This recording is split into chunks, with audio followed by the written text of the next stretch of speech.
CGP-nya Pak Kardi, saya dari Serengat. Kenapa? Saya dari Serengat, ini teman-teman saya.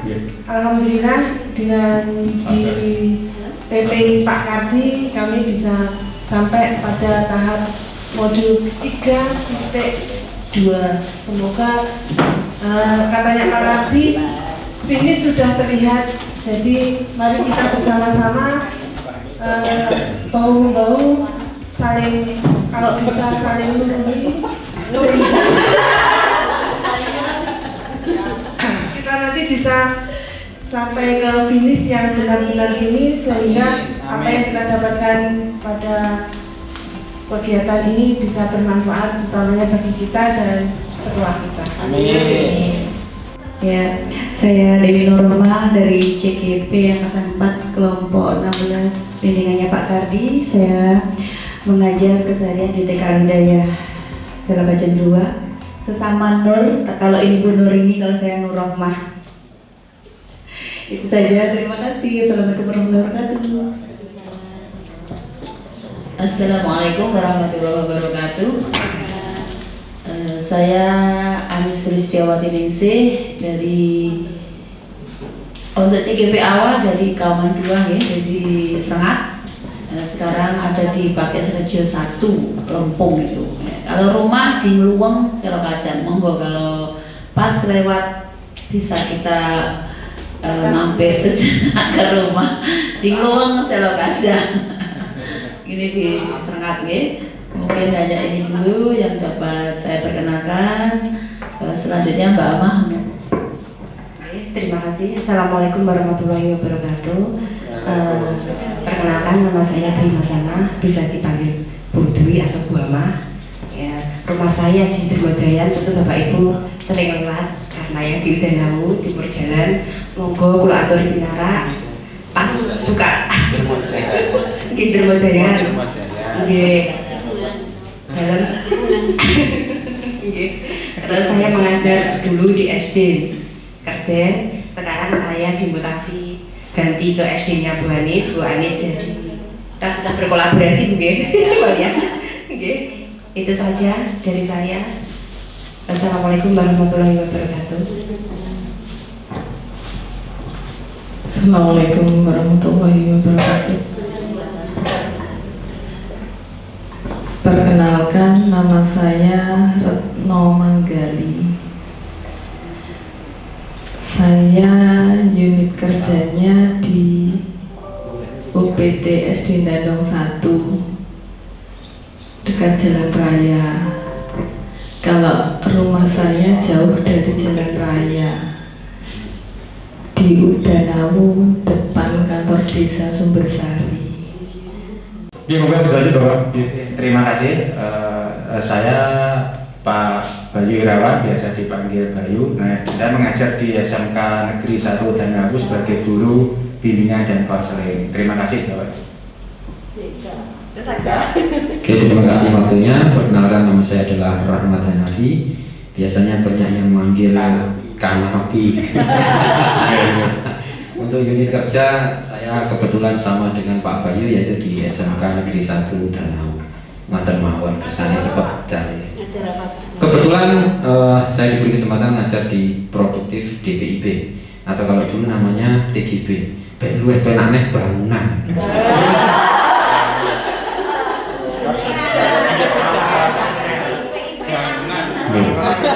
Terima kasih. Perkenalkan, saya Setia Rianti dari UPT SMP Negeri 3 Ponggok.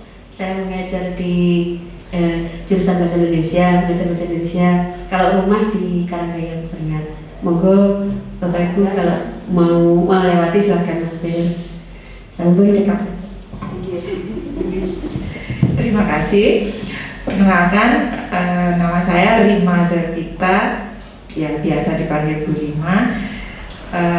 Unit kerja awalnya di SMP Negeri 1 Udanawu, kemudian sekarang di SD Negeri Karanggondang 1 Udanawu, jadi masih di Udanawu. Kemudian rumah juga di Udanawu. Demikian, terima kasih. Terima Perkenalkan, nama saya Miftahur Rohmah, bisa dipanggil Miftah atau bisa juga dipanggil Rohmah biasanya kalau Bu Truli. Saya dari TK Plus Hasyim Asyari Pikatan, Wonodadi, dan saya satu-satunya CGP dari Kecamatan Wonodadi. Walaupun itu saya hanya satu-satunya, saya tetap semangat dan pantang untuk menyerah. Terima kasih. Terima kasih Ibu. Terima kasih Bapak Ibu semuanya, luar biasa. Dari Joe dari Pantaran yang penjenengan tunjukkan hari ini, nampaknya kabarnya luar biasa, bagus begitu. Hanya saja Bapak Ibu, untuk mengetahui lebih lanjut sebenarnya perasaan penjenengan, kabar penjenengan secara detail, di depan penjenengan sudah disiapkan selembar kertas, begitu ya.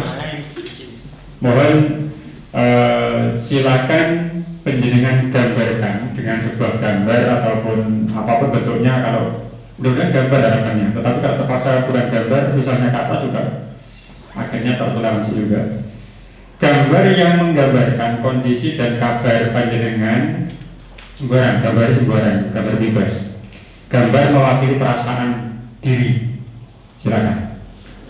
Perasaan diri, hari ini mengikuti kegiatan ini dan sebagainya, perasaannya seperti apa? Nah, ekspresikan gitu. Oke, silakan di kertas itu. Nanti silakan Bapak Ibu tunjukkan ke kawannya, ya. Nanti sambil bercerita, tapi bergantian.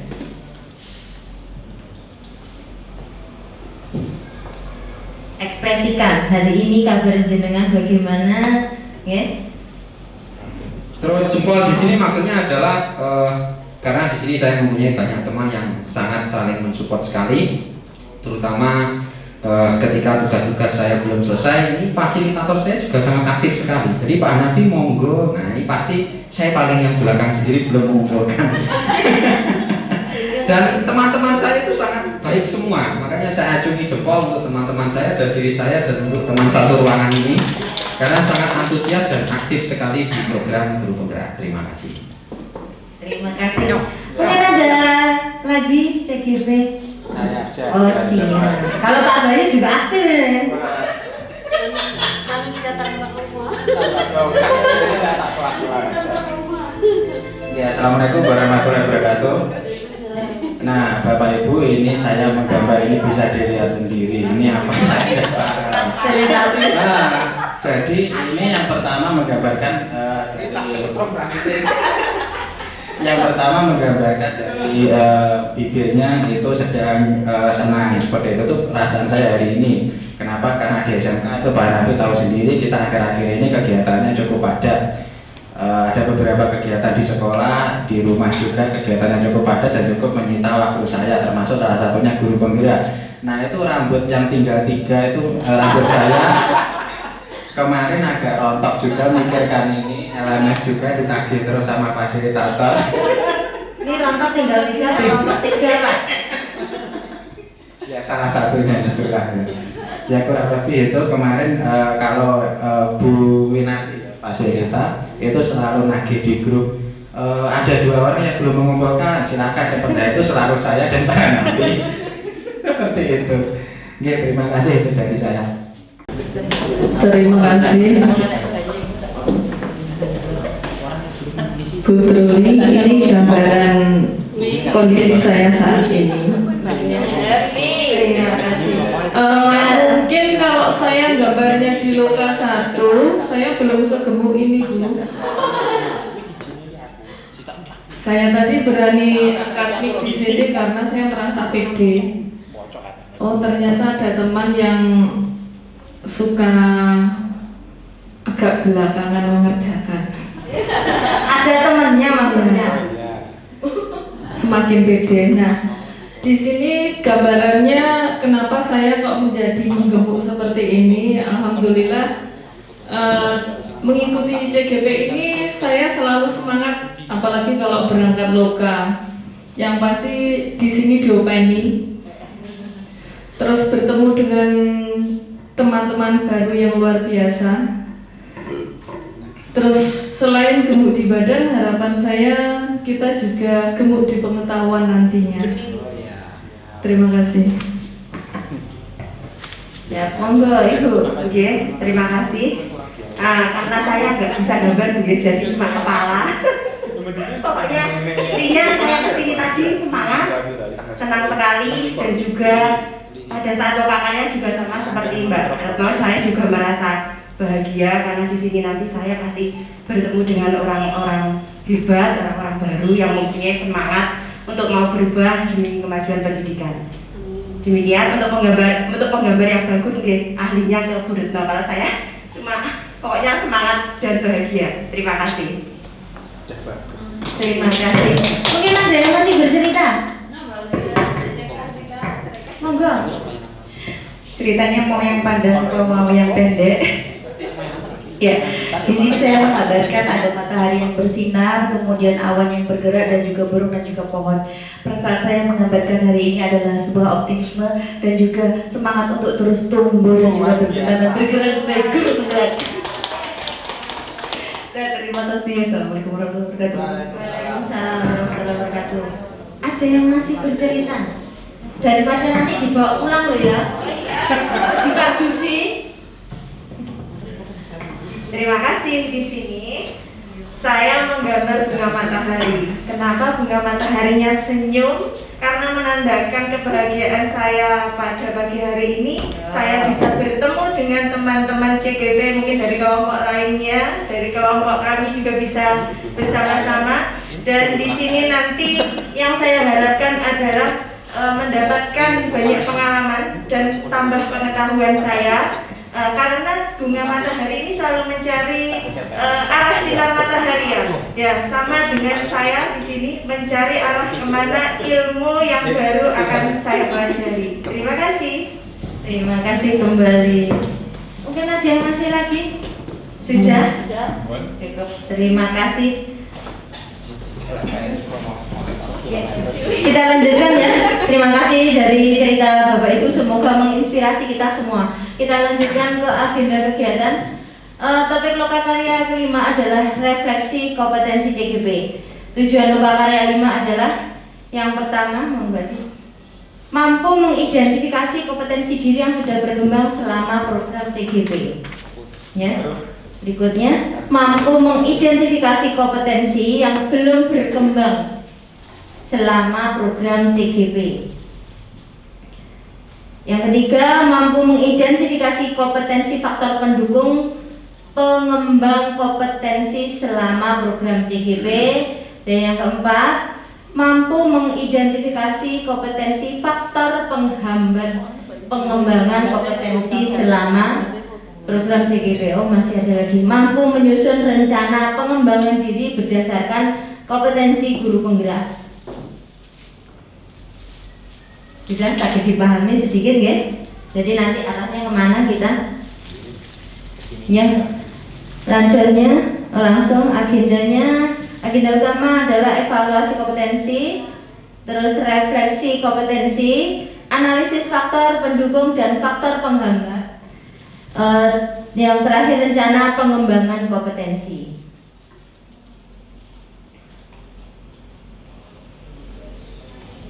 Nah di sini ya, dan lanjut Bapak Ibu, ini agenda utama kita bisa mulai. Yang pertama adalah evaluasi kompetensi pendidikan. Ini sebenarnya sudah terkait dengan saya kurang tahu persis. Ibu-ibu 16B membawa lembaran atau catatan yang dari Loka 1 yang kemarin tadi malam saya pesankan lewat 19. Ini sebenarnya memang mirip mengulang ya, sebenarnya mengulang bukan mengulang, tetapi akhirnya juga mengevaluasi ulang dari yang kita lakukan di Loka 1. Loka 1 materinya ini, kemudian perkembangan dari Loka 1 sampai saat ini. Loka 1 berarti kan bulan pertama, ini sudah bulan kelima. Selama 5 bulan ini, kurang 5 bulan, apa yang sudah berubah, apa yang masih tetap, dan sebagainya. Inilah yang akan kita bahas, termasuk yang ini kita evaluasi diri lagi. Pada bulan kelima, bulan ke-6 ke-7 akhirnya sudah monitoring ya. CGP melakukan refleksi diri berdasarkan daftar kompetensi. Nah, ini Bu Tuli sudah membagikan lembar peta kompetensi. Penjenengan silakan melakukan refleksi diri.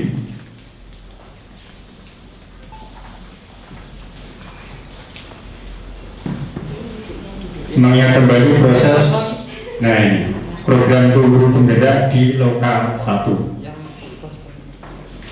Tentunya sudah mendapatkan banyak hal selama 5 bulan. Ini sudah pertengahan, lebih dari separuh dari dalam kita di 9 bulan program guru penggerak. Hari ini kita evaluasi ulang selama 5 bulan ini terjadi apa saja. Banyak hal yang sudah menyenangkan pelajari di LMS bersama Bapak Ibu fasilitator. Juga ada kegiatan penugasan mandiri kelompok dan juga pendampingan individu yang dilakukan oleh Bapak Ibu BP begitu. Kemudian juga ada loka karya, terutama pada belajar di kelas masing-masing. Semuanya adalah proses yang sudah jenengan lalui bersama.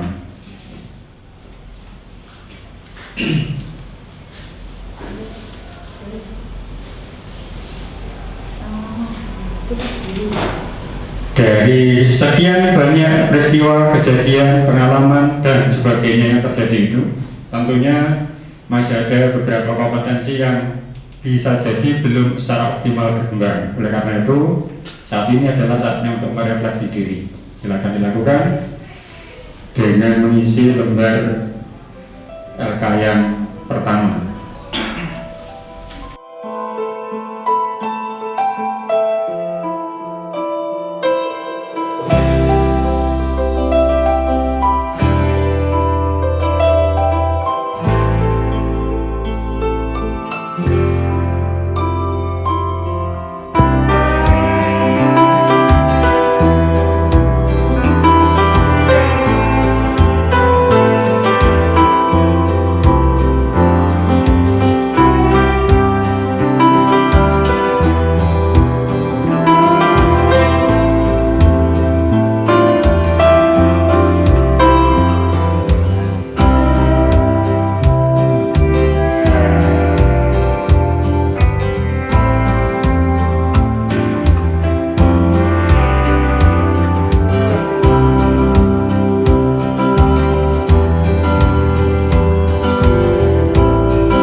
Dari loka 1 sampai loka 5 ini. Di sini saya mengambil 2 sampel tentang kompetensi yang sudah berkembang pada diri saya. Yang pertama adalah melakukan refleksi terhadap praktik mengajar.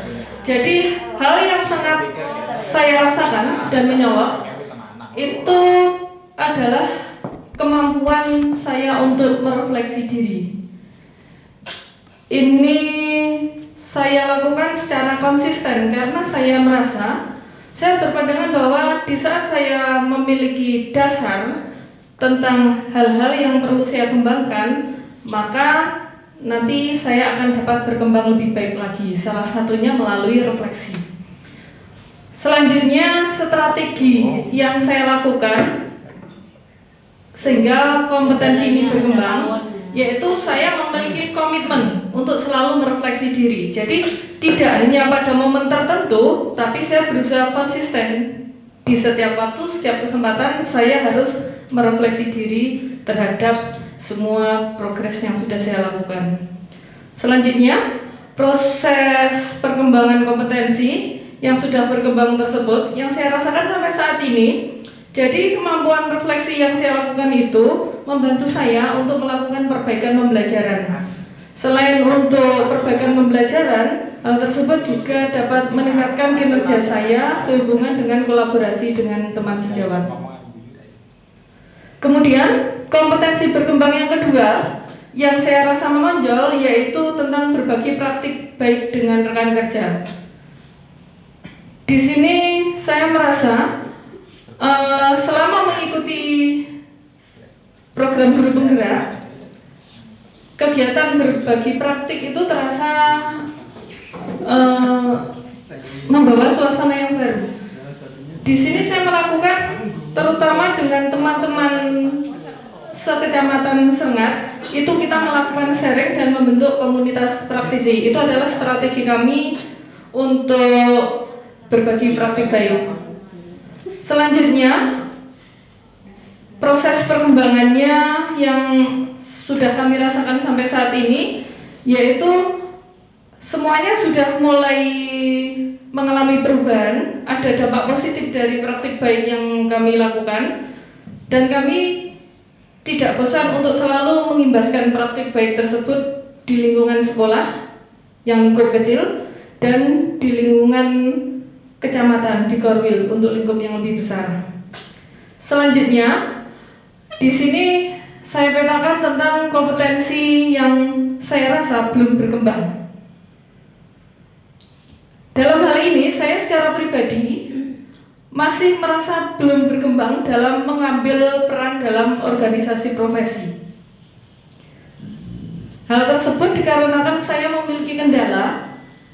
Saya merasa masih kurang percaya diri untuk berperan atau berkiprah di dalam organisasi.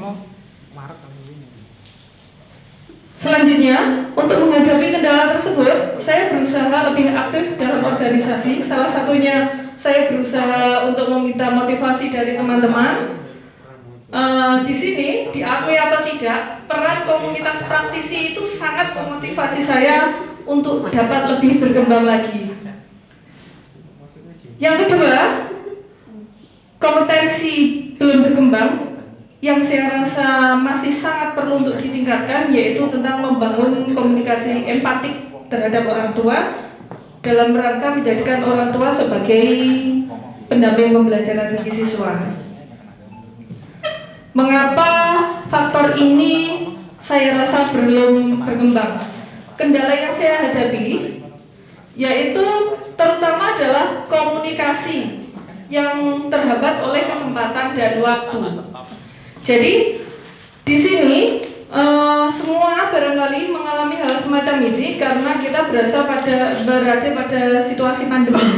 Jadi komunikasi seringkali hanya bisa dilakukan secara telepon atau WA. Sementara untuk banyak hal itu seharusnya kita selesaikan secara langsung face to face dengan wali murid. Itu yang saya rasa membuat komunikasi empatik dengan orang tua belum dapat saya maksimalkan. Selanjutnya, yang bisa saya lakukan yaitu saya membuat jadwal secara tertulis untuk komunikasi dengan orang tua, dan saya berusaha untuk melaksanakan jadwal tersebut dengan baik. Hal ini bisa kita lakukan dengan meminta bantuan dari teman-teman yang lain atau dari komunitas praktisi yang memang di sekolah kami sudah kami bentuk dan alhamdulillah berjalan. Demikian pemaparan dari saya. Terima kasih. Terima kasih, Bu. Untuk refleksi diri, salah satu kata kunci adalah dengan membuat komitmen diri. Nah, ini strategi yang penjenengan lakukan untuk supaya komitmen itu muncul, supaya nggak lupa, itu seperti apa? Ya, terima kasih Bapak. Yang saya lakukan dalam rangka untuk terus merefleksi diri, salah satunya baik secara tersirat atau tersurat, saya membuat daftar hal-hal yang perlu diperbaiki dari saya. Yang kedua, saya refleksi tidak hanya mencari kekurangan, tapi seperti yang sudah kita pelajari, kita melihat dari sisi aset dan kekuatan yang kita miliki. Jadi hal tersebut juga membantu kita untuk lebih merefleksi diri, dan kita akan menemukan poin-poin yang nanti dapat kita kembangkan dari situ. Oke, saya tangkap. Jadi intinya sebagai reminder, pengingat kita untuk melakukan apa yang harus kita lakukan. Penjenengan melakukan sesuatu, diantaranya membaca daftar lagi ya. Yang kedua baca jadwal. Nah, mungkin salah satu diantaranya lagi bisa dilakukan adalah setiap sesi akhir sesi pembelajaran di RPP atau di buku, jangan tulis kata jangan lupa refleksi seperti itu. Itu artinya ada strategi yang mudah dilakukan. Baik, terima kasih dari program 16B. Waktunya yang diberikan di sini saya akan menyampaikan kompetensi yang berkembang dan kompetensi yang belum berkembang. Yang pertama kompetensi yang berkembang itu saya memilih mampu mewujudkan lingkungan kelas yang merdeka. Lalu yang kedua sudah melakukan refleksi terhadap praktek mengajar. Jadi itu sebelumnya belum saya lakukan Bapak Ibu, tapi setelah melalui program guru penggerak ini sudah mulai saya lakukan. Jika sebelumnya proses belajar itu lebih saya fokuskan kepada mengikuti apa yang ada dalam RPP, sekarang tidak. Sekarang sudah berkembang menjadi lebih baik. Sudah mulai mewujudkan lingkungan kelas yang kondusif dan mulai berpihak kepada murid seperti itu. Jadi jika sebelumnya saya tidak pernah melakukan pemetaan, tapi saya langsung memberikan pembelajaran sesuai dengan apa yang ingin saya sampaikan dan apa yang dibutuhkan oleh sekolah, tapi sekarang tidak. Sekarang saya sudah mulai melakukan proses pembelajaran melalui kelas yang merdeka dan lebih berpihak kepada murid dan lebih menguntungkan murid seperti itu. Untuk strategi yang sudah saya lakukan sehingga kompetensi tersebut berlangsung, yang pertama melakukan analisis kebutuhan peserta didik. Nah, jadi Merdeka Belajar ini saya awali dengan melakukan analisis berupa wawancara, angket, dan observasi. Maka nanti akan kita ketahui kebutuhan belajar mereka. Dari kebutuhan belajar mereka, nanti akan kita ketahui banyak hal. Akan kita ketahui media apa yang harus kita gunakan. Kondisi belajar mereka, apakah mereka sudah siap menerima materi dari kita, media pembelajaran kita apa, metode pembelajaran apa, seperti itu. Jika misalkan satu kelas itu lebih banyak yang suka diskusi, maka kita gunakan global based learning. Jika banyak yang berminat dalam bidang membuat karya, misalkan kita gunakan project based learning dan sebagainya.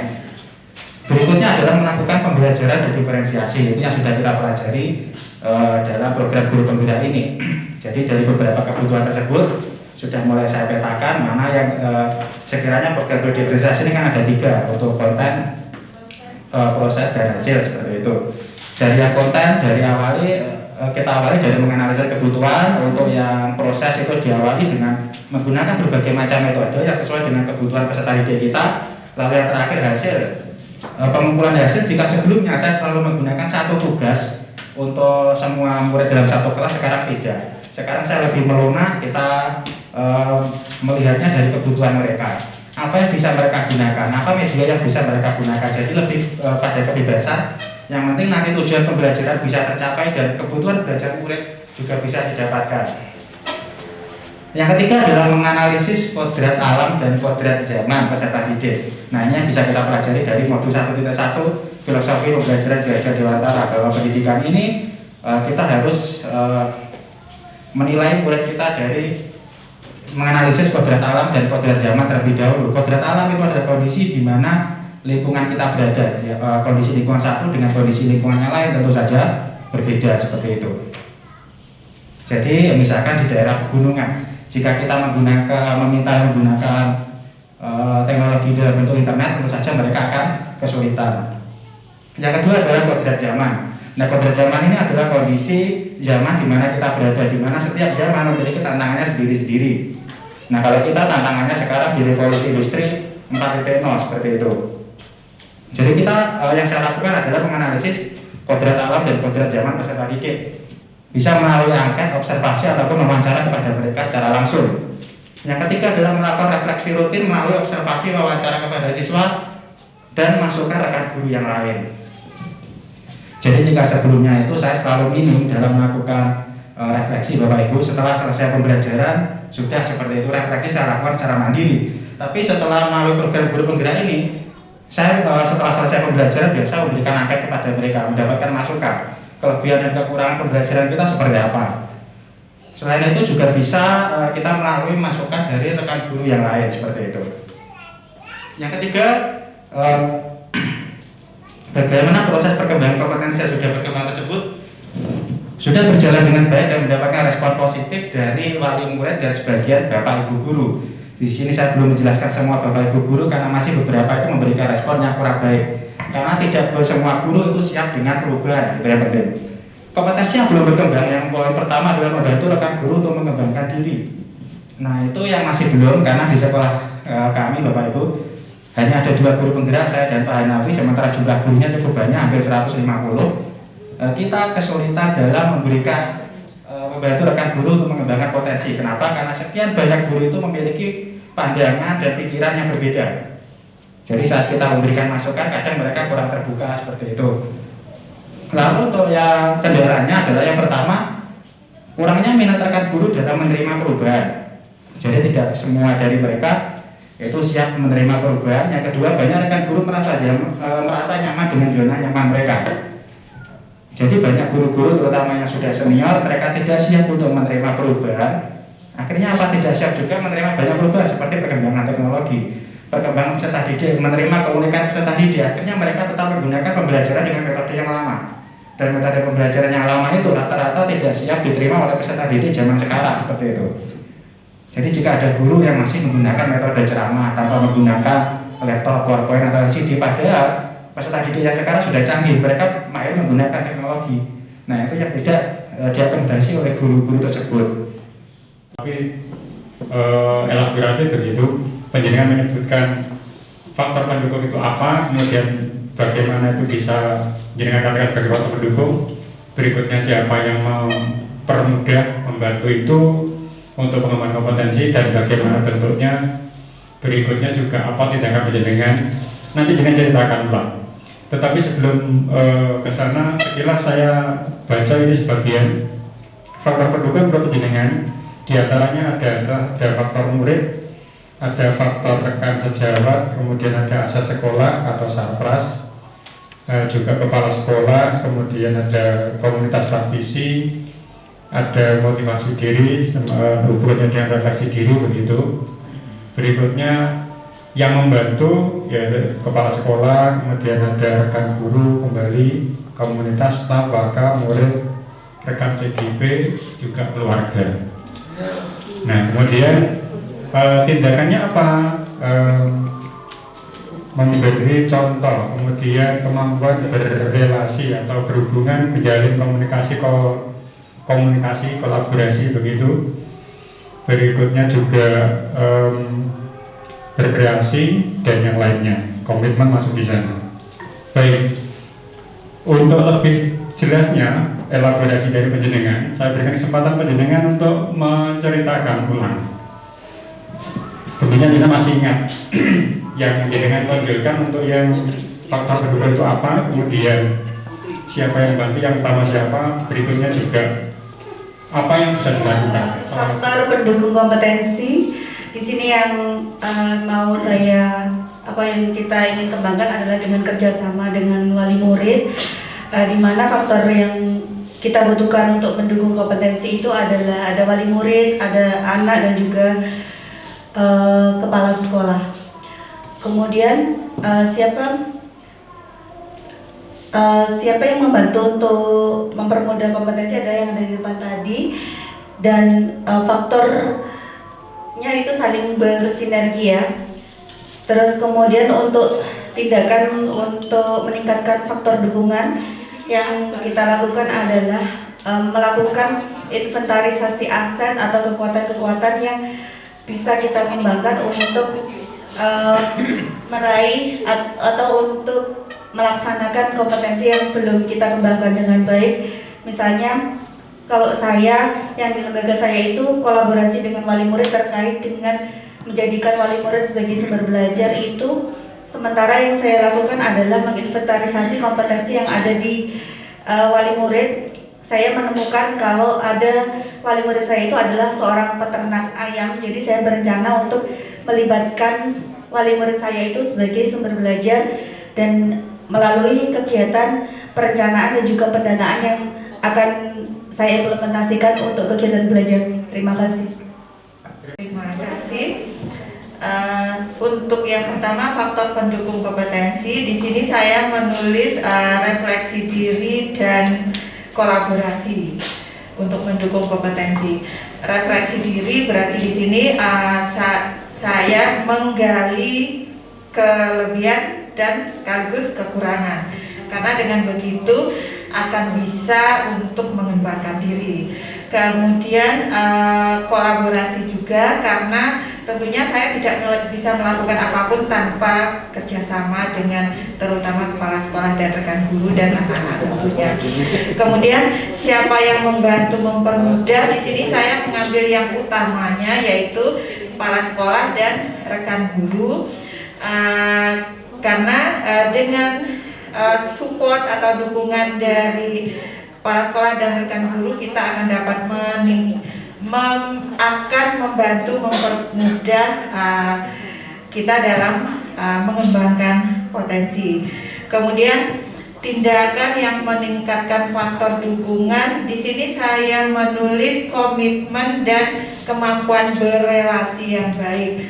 Kalau komitmen berarti disiplin pada diri sendiri terlebih dahulu untuk melaksanakan apa-apa yang diprogramkan. Kemudian kalau kemampuan berelasi yang baik, yaitu karena masih sama dengan yang sebelumnya, ada hubungannya dengan kolaborasi, karena tidak akan bisa bergerak sendiri. Jadi tentunya jika saya bisa berelasi dengan kepala sekolah, rekan guru, siswa, kemudian orang tua atau yang lainnya, tentunya itu akan menjadi faktor utama dalam meningkatkan faktor dukungan pengembangan kompetensi. Menurut saya seperti itu. Terima kasih. Baik, terima kasih. Tepuk tangan untuk Bu Rima dari perwakilan 19. Baik Bapak Ibu, masih berlanjut ini CGP berbagi cerita, artinya dari kesimpulan penjenengan itu tadi jenengan sambung dengan yang real terjadi di sekolah seperti apa, lebih detail lagi, silakan dielaborasi lagi.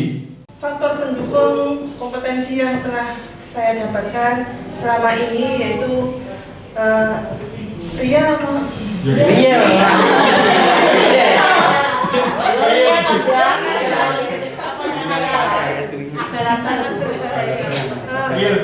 Ya, yang jelas saya mendapatkan dukungan izin dari kepala sekolah sehingga saya bisa melaksanakan ini dengan izin kepala sekolah yang bisa saya sampaikan ke PTK. Berarti itu merupakan faktor pendukung utama, karena itu merupakan syarat yang utama kami bisa mengikuti ini. Itu juga dukungan dari lingkungan sekolah kami. Kebetulan kondisi tempat tinggal dan sekolah itu berdekatan, sehingga apabila kami bisa mengadakan komunikasi anak-anak walaupun tidak formal, kami bisa saling berhubungan juga dengan hubungan dengan wali murid yang baik. Itu bisa membantu saya untuk mengembangkan kompetensi yang sudah ditetapkan dan ingin saya harapkan bisa berkembang lebih baik, Pak. Dan alhamdulillah itu bisa terjalin.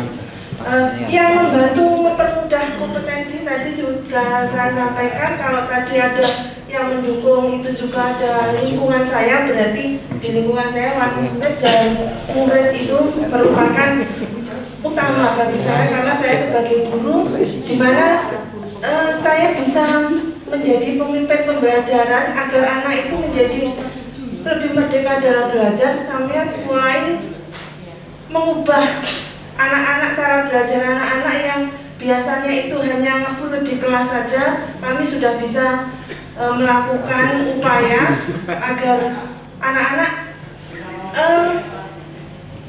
bagaimana keinginan anak mulai saya masuk kelas itu mesti saya tanyakan pada anak-anak, kalian ingin belajar apa? Itu mesti saya sampaikan, karena apa? Itulah kemudahan kita sebagai guru kelas. Guru kelas itu bisa mengolah bagaimana atau hal apa yang menjadi titik berat yang akan disampaikan seperti itu. Sehingga alhamdulillah dari komunikasi dan hubungan yang baik dengan murid dan wali murid itu nanti bisa membantu mempermudah pencapaian kompetensi yang saya harapkan. Tindakan sepertinya yang saya sampaikan sudah Semua. ya sudah semua sehingga Ya sudah. ada yang mau foto saya lagi? Terima kasih Pak Lati. Jadi faktor pendukung kompetensi itu sebenarnya kesempatan. Yang pertama adalah kesempatan. Ketika kita mempunyai satu kesempatan untuk berubah dan berkembang, maka itu kita ambil. Seperti halnya saat ini, kita CGP angkatan 4. Nah, kita ada kesempatan. Waktu itu tidak ada siapapun yang mendukung. Untuk apa daftar CGP? Nah, begitu ada kesempatan, kita daftar. Ini kesempatan itu kita gunakan. Jadi dimanapun kita bisa menggunakan satu kesempatan untuk berubah menjadi lebih baik. Ini satu faktor pendukung. Kemudian yang lain tadi sudah disebutkan, jadi tidak usah saya sebutkan. Kemudian yang kedua, siapa yang membantu mempermudah kompetensi? Semuanya juga mendukung, artinya KS, kemudian seluruh warga sekolah itu semua sudah mendukung. Ini tidak usah kita bahas. Dan ini yang mungkin yang belum disoroti adalah keluarga. Kalau keluarga tidak mendukung, tentu kita tidak berada di sini. Semuanya mendukung dan kita harus berbagi perhatian pada keluarga. Di malam hari atau sore hari kita merelakan waktu untuk berkembang sendiri. Semuanya sudah berkeluarga Pak, jadi itu juga untuk berkembang. Kemudian yang ketiga, tindakan apa yang untuk meningkatkan faktor dukungan itu, seperti tadi disebutkan teman-teman, komitmen. Kemudian yang berikutnya saya mengambil dari melakukan perubahan yang lebih baik. Kemudian ini selalu berusaha untuk berubah menjadi lebih baik. Itu yang harus kita lakukan. Artinya itu semua sama-sama komitmen. Kalau kita tetap berada di sini dan berjalan di tempat, maka tidak akan berubah. Ketika kita mendapatkan satu tantangan bahwa kita tidak mendapat dukungan, mungkin cemoohan atau gurauan, kalau kita tidak kuat dengan tantangan tersebut atau hambatan-hambatan itu, kita tidak akan bisa berubah. Jadi tetap semangat. Itu yang harus kita lakukan, komitmen untuk berubah menjadi lebih baik. Terima kasih. Siapa yang membantu untuk mempermudah kompetensi? Ini KS saya tulis lagi nih Pak Bayu. Karena tadi ya, karena kami sangat diberi kesempatan yang bagus sekali. Bahkan ketika KS diundang di Loka 3 atau 4 Pak Bayu? 3. Loka 3 ya, itu beliaunya juga hadir walaupun setengah hari. Ya, ketiduran. Beliaunya juga hadir setengah hari, tapi karena beliau ada acara agenda rutin setiap Sabtu itu kalau nggak salah ke Malang Pak Bayu ya. Jadi ditinggal. Jadi amplopnya dititipkan ke kami tadi. Selanjutnya ini yang tidak disebutkan tadi oleh beberapa CGP itu adalah Pak Kebon, karena konteksnya di sini adalah warga sekolah. Kenapa Pak Kebon ini membantu saya mempermudah kaitannya di bidang kompetensi? Ketika saya misalkan di SMK itu listriknya mati, ya, dan saya ingin menyebarluaskan informasi yang baik. Nah ini saya butuh bakul pulsa. Ini salah satu Pak Kebon ini ada yang memang spesialis bakul pulsa. Pernah ada beberapa guru yang ingin menyaingi tapi gagal. Menurut saya ini sangat membantu sekali karena tadi yang bagus-bagus yang lain sudah disebutkan. Ini juga menurut saya bagus tapi terselip agak di bawah. Selanjutnya lagi adalah tindakan yang mampu meningkatkan faktor apa yang ketiga? Tindakan meningkatkan faktor dukungan. Ini saya setuju dengan yang disebutkan yang disebutkan oleh Bu Setio tadi itu adalah komitmen. Jadi komitmen yang kuat dari dalam diri sendiri. Mungkin seperti itu. Terima kasih. Yaitu adalah sarana dan prasarana sekolah yang memadai dengan adanya sarana dan prasarana, artinya mendukung untuk saya untuk bagaimana untuk kita untuk mengelola sarana prasarana sebagai asas untuk mendukung kemajuan pendidikan tersebut. Dan siapa yang membantu mempermudah kompetensi? Sini sudah disebutkan tadi oleh rekan-rekan, ada kepala sekolah, rekan guru, dan yang paling mendukung dalam membantu mempermudah kompetensi adalah komunitas praktisi, di mana komunitas praktisi ini di sini kami saling untuk melengkapi siapa yang mungkin belum mengerjakan atau siapa yang mengalami kesulitan dalam mengerjakan LMS itu kami saling mengingatkan dan saling membantu. untuk tindakan meningkatkan faktor dukungan, yaitu kalau saya tadi utamanya adalah keluarga, di mana keluarga itu sangat mendukung dengan apa yang saya ikuti saat ini, yaitu untuk meningkatkan keprofesional saya sebagai seorang guru. Jadi keluarga sangat mendukung dalam kegiatan tersebut, kegiatan ini utamanya CGP ini. Terima kasih. Untuk faktor pendukung kompetensi saya yang paling utama yang saya soroti adalah dari kepala sekolah. Faktor pendukung yang sangat utama menurut saya, karena dari kepala sekolah itu adalah salah satu faktor biotik ya Bu ya. Faktor biotik yang sangat mendukung, karena kepala sekolah, apapun keputusan dari kepala sekolah itu insya Allah pasti terlaksana. Jika kita memberikan pendapat, usulan atau apa, jika kepala sekolah sudah ACC, semua pasti mengikuti. Itu yang paling saya garis bawahi.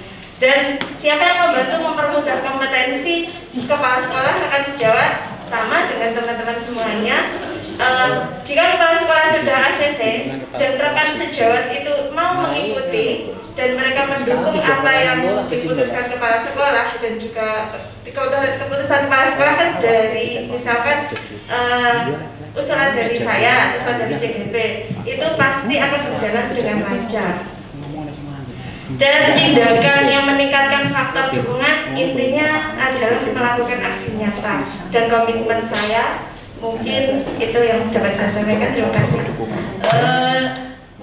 Faktor pendukung kompetensi yang utama adalah motivasi diri untuk belajar. Nah, ini motivasi dari dalam diri dulu untuk berkembang, mengikuti perkembangan pengetahuan, baru kita nanti dukungan kepala sekolah. Dan yang paling utama juga adalah mudahnya kita mengikuti panduan di LMS. Itu juga sangat mendukung saya untuk berkembang, karena dari LMS kita dapat belajar bagaimana kita berkolaborasi, bagaimana kita harus menerapkan pembelajaran diferensiasi. Itu ya, jadi dari LMS, panduan LMS yang mudah kita pelajari ini adalah sangat mendukung kompetensi yang saya pelajari. Itu. Jadi motivasi diri untuk berkembang. Kalau kita tidak ada motivasi dari diri untuk mengikuti guru penggerak, tidak mungkin kita akan mencari dukungan dari kepala sekolah. Yang kedua, LMS yang mudah kita ikuti, ya, karena kita jauh dari fasilitator, kita harus belajar mandiri. Ternyata LMS sangat memudahkan kita untuk bisa mengikuti. Siapa yang membantu? Yang jelas tadi sudah kepala sekolah juga. Kalau di sekolah yang utama juga rekan, yang keluarga juga sangat penting, karena kalau kita tidak bisa bagi manajemen waktu antara keluarga dengan apa yang kita pengembangan diri kita, maka tidak akan berhasil untuk mengembangkan diri. Tindakan kita selanjutnya yang utama adalah refleksi diri. Ya, jadi kita harus mau menerima masukan dari rekan, dari manapun, ya, dari masukan dari keluarga, dari siapapun, untuk melakukan refleksi diri sehingga pengembangan diri kita itu nanti dapat berkembang secara maksimal. Demikian yang dapat saya sampaikan. Terbantu, terdukung dengan kondisi geografis sekolah pendidikan. Ada yang terbarui? Ada. Jadi kalau kondisi geografis, lingkungan geografis, kalau mungkin pendidikan ada, ini masalah hampir sama ya. Cuma kalau misalnya pendidikan kedapatan bagian sekolah seneng gunung, nono, kira-kira itu bisa jadi pendukung atau penghambat, tergantung bagaimana menyikapi. Ada kemungkinan dua-duanya. Apa ya? Itu salah satunya itu. Juga kemungkinan ini Bapak Ibu. Kira-kira dari lingkungan sosial budaya, kira-kira membantu pendidikan kan? Membantu. Tergantung ya. Adakah kira-kira yang memungkinkan untuk mendukung? Bisa. Nonton ya. Maksud saya gini, misalnya lingkungan pendidikan ada anak-anaknya kebanyakan misalnya muslim semua, atau mungkin di situ ada sekolah yang sangat heterogen, justru tercampur agamanya. Di situ nanti pendidikan bisa mengembangkan diri terkait kompetensi tertentu juga tentunya. Nonton ya. Heterogenitas, homogenitas, apa ya, komunitas itu juga mempengaruhi juga. Baik, Bapak Ibu, ini catatan penjenengan, silakan dengan masukan dari teman-teman juga. Berikutnya untuk faktor penghambat, nah ini yang akan kita bicarakan nanti setelah istirahat. Sementara sampai menjelang istirahat ini kita tahu sampai pada fakta perburuan ini, sehingga penjenengan menjadi CGP yang betul-betul menguasai kompetensi atau mendapatkan kompetensi yang semestinya.